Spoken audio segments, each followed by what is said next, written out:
Hello दोस्तों, welcome back to my YouTube channel grow with Aakash. तो हमने थर्मोडायनेमिक सिस्टम पढ़ा, प्रोसेस पढ़ा, साइकिल पढ़ा। अब हमने जाना कि थर्मोडायनेमिक्स होता क्या है। लास्ट वीडियो में मैंने बताया था कि थर्मोडायनेमिक्स क्या होता, उसके क्या की ऑफ पॉइंट्स है, उसका क्या यूज़ है, वो सारा कुछ हमने जान लिया। उसका साइकिल क्या है, क्लोज साइकिल क्या है, ओपन साइकिल क्या है।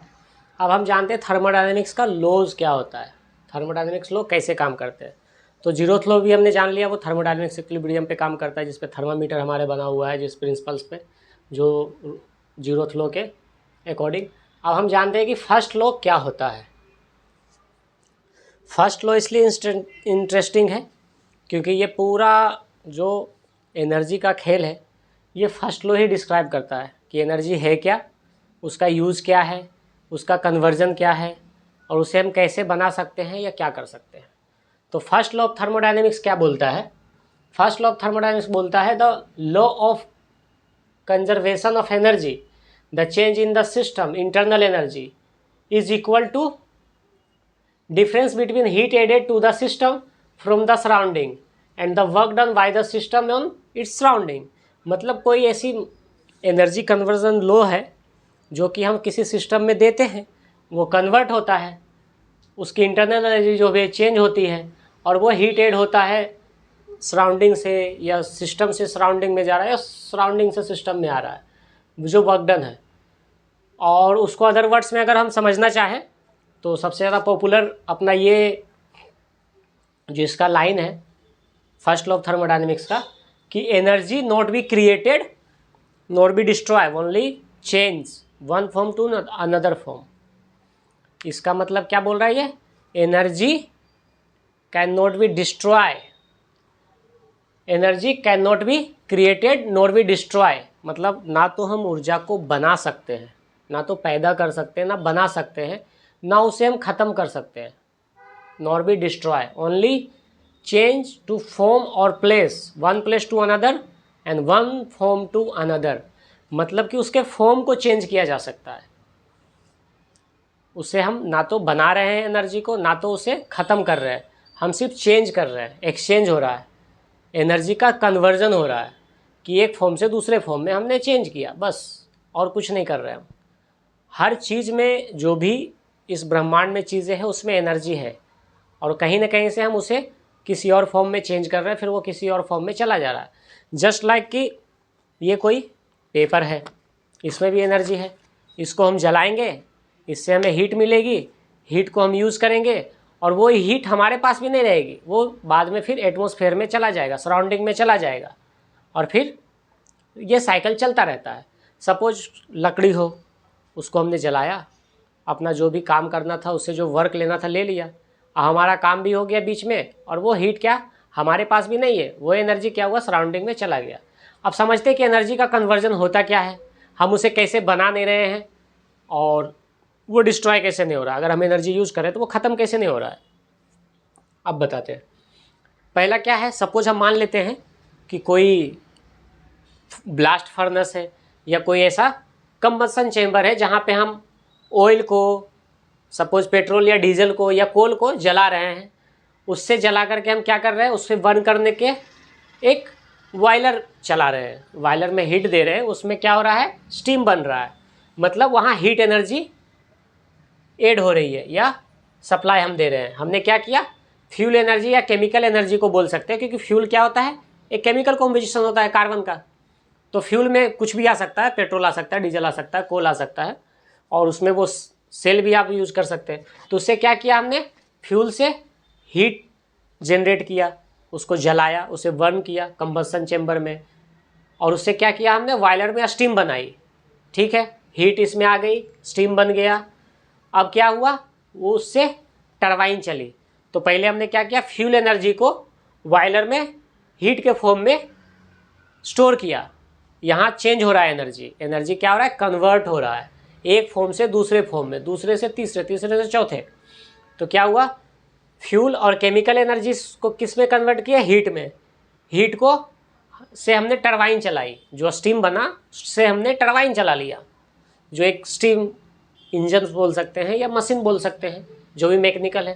तो टरबाइन कैसे चली? क्योंकि हीट चेंज हो गया मैकेनिकल एनर्जी में, वहाँ पे मैकेनिकल वर्क हो रहा है, जो टरबाइन रोटेट हो रही है, चल रहा है, मैकेनिकल वर्क हुआ। अब उससे क्या हुआ? जनरेटर में गया। अब उसको मैकेनिकल को क्या किया चेंज उसने? इलेक्ट्रिसिटी में। क्या हुआ? पहले हमने कोल को बर्न किया एक कंबस्शन चेम्बर या कोई ब्लास्ट फर्नेस में, उससे हमने हीट जनरेट की, हमने फ्यूल को हीट एनर्जी में कन्वर्ट किया, हीट से हमने स्टीम बनाया, स्टीम को हमने टरबाइन में भेजा, तो स्टीम जो हीट थी, स्टीम में जो हीट एनर्जी थी, जो फ्यूल से हमने हीट में कन्वर्ट किया, उसको फिर हमने मैकेनिकल में कन्वर्ट कर दिया, जिससे टरबाइन चल गई। और उस मैकेनिकल एनर्जी को हमने कन्वर्ट किया इलेक्ट्रिकल में विथ हेल्प ऑफ जनरेटर। अब वहाँ से हमें इलेक्ट्रिसिटी मिल गई। अब उससे हम क्या करेंगे? उस इलेक्ट्रिसिटी को ट्रांसमिट करेंगे, जो चीज़ें चलाना होगा हम वो चलाएंगे, चाहे इंडस्ट्री हो या टीवी हो, फैन हो, जो भी इलेक्ट्रिकल चीज़ें हैं, इलेक्ट्रिकल कंपोनेंट्स है या कोई इंडस्ट्री है, वो हम चला सकते हैं। तो हम क्या किए? सिर्फ चेंज किए और उससे ज़्यादा कुछ नहीं किया। हमने एनर्जी को बनाया नहीं, ऑलरेडी एनर्जी था ही, वो फ्यूल में था, कोल में था, हर चीज़ में एनर्जी होती है।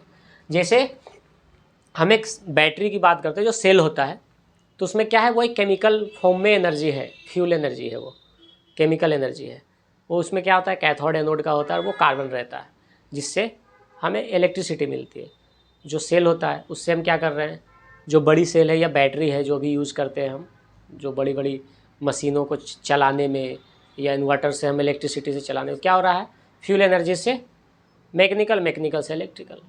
उसमें जो कंपोनेंट्स लगे हैं, वो सारा जो चेंजेस हो रहे हैं, वो कहीं ना कहीं एक प्रोसेस चल रहा है, एक सिस्टम है, एक साइकिल है। उस साइकिल में क्या हो रहा है? एनर्जी का कन्वर्जन हो रहा है। जैसे यहाँ हो रहा था, फ्यूल से हीट, हीट से मैकेनिकल, मैकेनिकल से इलेक्ट्रिकल। फिर आप जिसको जैसे यूज करना चाहे कर सकते हैं। तो एनर्जी क्या है? इस पृथ्वी पे जो भी चीज़ें हैं सब में एनर्जी है। जैसे बोलते हैं ना कि प्राण हर जगह है, आत्मा अमर है, उसी तरह एनर्जी क्या है? अमर है।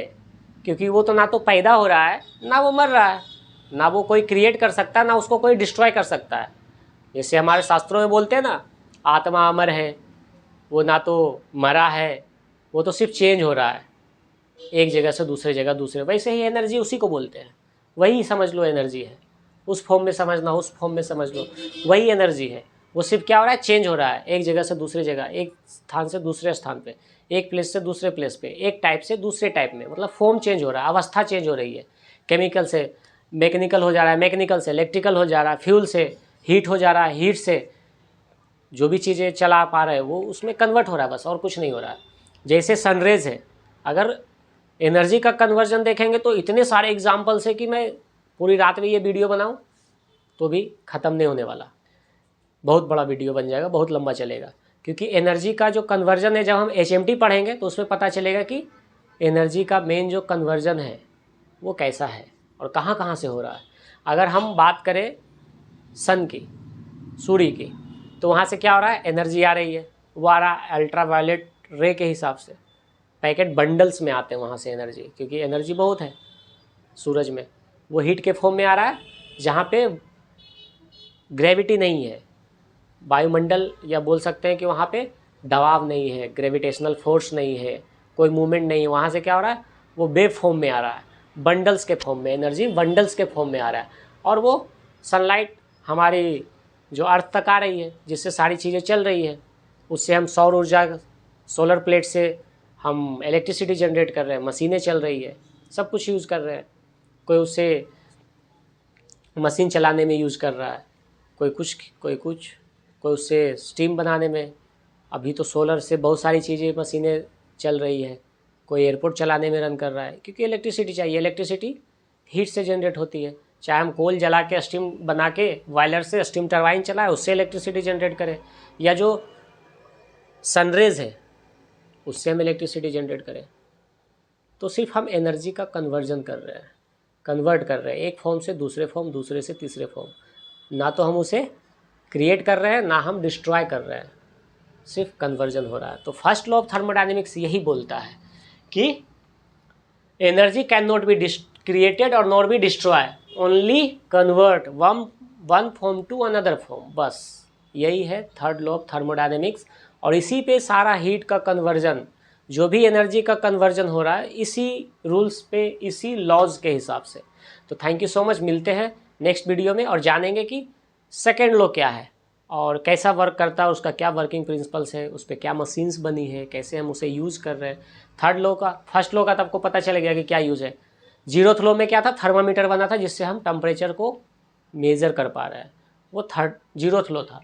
फर्स्ट लॉ क्या है, जिससे हम एनर्जी का कन्वर्जन को समझ पा रहे हैं, यूज़ कर पा रहे हैं कि एनर्जी कितने टाइप्स के हैं, उसको क्या क्या में हम अलग अलग तरह से उसके फॉर्म को चेंज करके हम अपने अकॉर्डिंग यूज़ कर सकते हैं, इस्तेमाल कर सकते हैं उस एनर्जी को। क्योंकि एनर्जी तो क्या हो रहा है, सिर्फ कन्वर्ट हो रहा है, एक फॉर्म टू दूसरे फॉर्म, दूसरे से तीसरे, फिर से वो एटमॉस्फेयर में चला जा रहा है, फिर किसी न किसी रूप में वो एनर्जी हमें वापस मिल जा रही है। तो थैंक यू सो मच, मिलते हैं नेक्स्ट वीडियो में और जानेंगे कि सेकेंड लॉ ऑफ थर्मोडायनेमिक्स क्या होता है। Thank you for watching this video.